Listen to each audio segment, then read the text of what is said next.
Okay, so we have one more program in which we have list of tuples. So here you can see list bracket, and inside that each element is nothing but in the form of tuples. That is first, then second one, and then third one. So our program is to replace last value of each tuple with 100. So it becomes 10, 20 as it is, and then 100. Here also 40, 50 as it is, and then 100. And 70, 80 as it is, but then 90 will get replaced by what? 100. So it is a one line of program. That means this is the given thing. And what we are doing is we are using the comprehension technique. So whatever is there in the list, okay, that is, this is your first element, 10 comma 20 comma 40. That full tuple is your one element. That first element is given to T. That is the first thing. And what we are doing with that, we are doing two things. One, we are doing the slicing.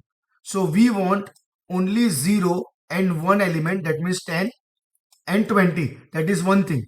So from this part we will get 10 and 20, and then we are concatenating, okay, with 100. And why we are writing comma over here? Because if you are concatenating tuples with any integer number like this, it will give you an error. If you want, we can check also right now what error we are getting. See, it can only concatenate tuple, not integer.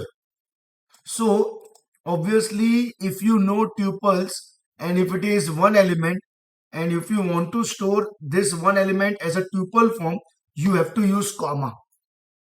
If only one element, then only. So 40, this will give you first two element, and this will concatenate with third element. And likewise 40, 50 will come because of slicing, and then 100 will get. And then same way 70, 80 will come, and then 100 will come. So now we will check the output of this program. Control S and F5. See, 10, 20, 100 will come. 40, 50, 100 will come. 70, 80 and 100 is come. So this is how you can easily replace by writing only one line, and that is also using the comprehension technique. Thank you everyone.